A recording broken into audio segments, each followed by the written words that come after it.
कहानी नजमा भाग 2। दूसरे दिन तय समय पर वह आई। बाकी बातें तय करके किसी तरह उसे 2500 रुपए में मना लिया। काम ठीक ठाक ही किया उसने। मैंने उससे थोड़ा जल्दी आने को भी कहा, लेकिन उसने मना कर दिया, क्योंकि पहले से ही वो 2-3 घरों में काम करती थी। दिमाग थोड़ा निश्चिंत हुआ, लेकिन दूसरे दिन 2 घंटे ज्यादा इंतजार करने के बाद भी वह नहीं आई। मैंने उसे बहुत फोन लगाया, लेकिन उसने फोन उठाया ही नहीं। मैं समझ गई, अब वो काम नहीं करेगी। दोषी मैंने खुद को ही करार दिया। कामवाली को ढूंढते ढूंढते 2 दिन हो गए थे। मैंने एक बार सिक्योरिटी वाले से भी बात कर ली। उसने मुझे कामवाली ढूंढने की तसल्ली दे दी। इधर शाम को बच्चों को पार्क में ले जाने के कारण 1-2 मम्मियों से परिचय भी हो गया था, तो मैंने उनसे कामवाली के बारे में बात छेड़ी।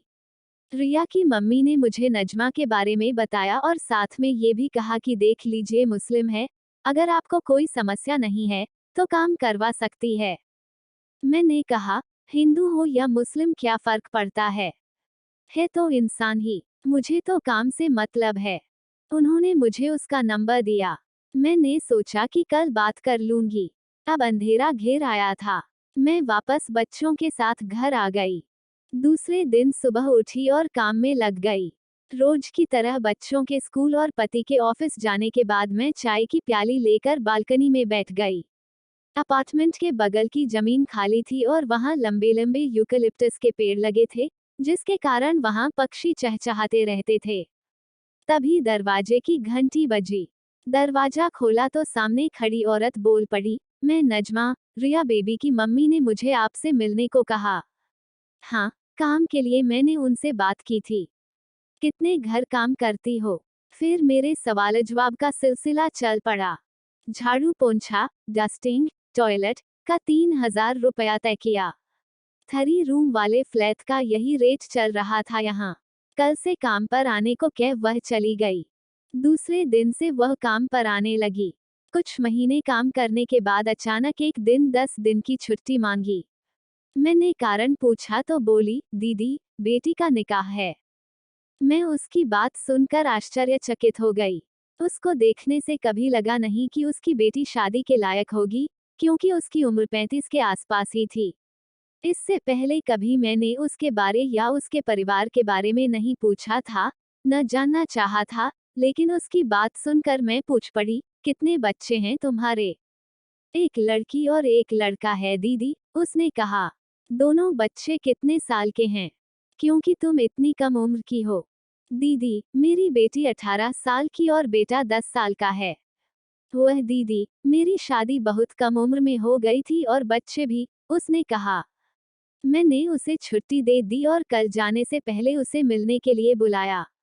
शाम को बाजार गई और उसकी बेटी के लिए 2 अच्छी सी कढ़ाई वाली साड़ी ले आई। हालांकि उसने मुझसे कोई मदद नहीं मांगी थी।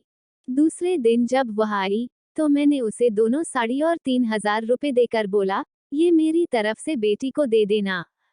वह साड़ी और पैसे लेकर बहुत खुश हुई और मुझे भी परिवार सहित शादी में आने का न्योता दिया। बेटी की शादी के बाद वापस लौटी तो बहुत खुश थी। मुझे बेटी और दामाद की तस्वीरें दिखाईं। लड़का, लड़की से उम्र में काफी बड़ा था। लड़की मुश्किल से 13-14 साल की लग रही थी। मैंने पूछा, दामाद की उम्र तो काफी ज्यादा लग रही है। दीदी, उम्र थोड़ी ज्यादा है, लेकिन खाते पीते घर का है और कारपेंटर का काम भी करता है। लड़की सुखी रहेगी, वह बोली। मैंने भी सोचा, इन लोगों को रोटी, कपड़ा और मकान के सिवा और क्या चाहिए होगा। मैंने उससे कहा, सही किया, बेटी सुखी रहेगी। हाँ दीदी, लड़की को घर पर रखना बहुत बड़ी जिम्मेदारी है। मेरा मर्द ऑटो रिक्शा चलाता है, लेकिन उसको पीने की आदत है। सारे पैसे दारू में ही उड़ा देता है। मैंने जैसे तैसे पैसे जोड़कर बेटी की शादी का बंदोबस्त किया। इतना कहकर वह काम करने लगी। काम खत्म करने के बाद वह जाने लगी, तो मैंने उससे कहा कि कल गणेश पूजा है, तो थोड़ा जल्दी आ जाए। दूसरे दिन सुबह आई और काम करने लगी। मैं भी निश्चिंत होकर पूजा की तैयारी में जुट गई, तभी उसकी जोर जोर से चिल्लाने की आवाज आने लगी। मैं पूजा घर से लगभग दौड़कर रसोई घर में आई। मुझे देखते ही नजमा सकपका गई और फोन रख दिया। मैंने पूछा, क्या हुआ? दीदी, बेटा हॉस्टल से भागकर मेरे भाई के घर पहुंच गया है। हॉस्टल से? मैंने आश्चर्य से कहा। हाँ दीदी, मैंने उसको हॉस्टल में पढ़ने के लिए रखा है, क्योंकि यहाँ वो पढ़ाई नहीं करता था और मोहल्ले के आवारा लड़कों के साथ घूमता था, लेकिन वहाँ से भी भाग आता है। दुखी होकर वह बोली। उफ, कितना सहती हैं ऐसी औरतें, जिन्हें अपने दम पर घर परिवार चलाना पड़ता है और जिन बच्चों की जिंदगी बनाने के लिए खुद की हड्डियां गलाती हैं। वही बच्चे उनका दुख नहीं समझते। एक मन तो किया कि फोन करके उसके बेटे को मैं भी खूब सुनाऊं, लेकिन जो अपनी माँ की भावनाओं की कद्र नहीं करता, वो मेरी क्या सुनेगा। जाते हुए फिर से 3 दिन की छुट्टी लेकर गई। बच्चे को हॉस्टल पहुंचा कर आ जाएगी। अपनी जगह वह अपनी एक सहेली को काम पर रख कर गई। शाम को पार्क में रिया की मम्मी मिली, तो उन्होंने पूछा, नजमा काम कर रही है ना?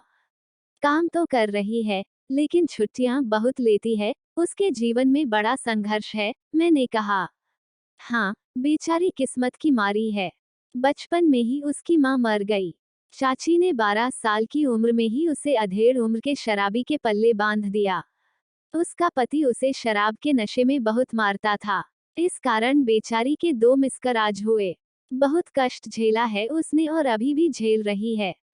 बहुत दया आती है उस पर, लेकिन हम क्या कर सकते हैं। रिया की मम्मी लंबी आह भरते हुए बोली।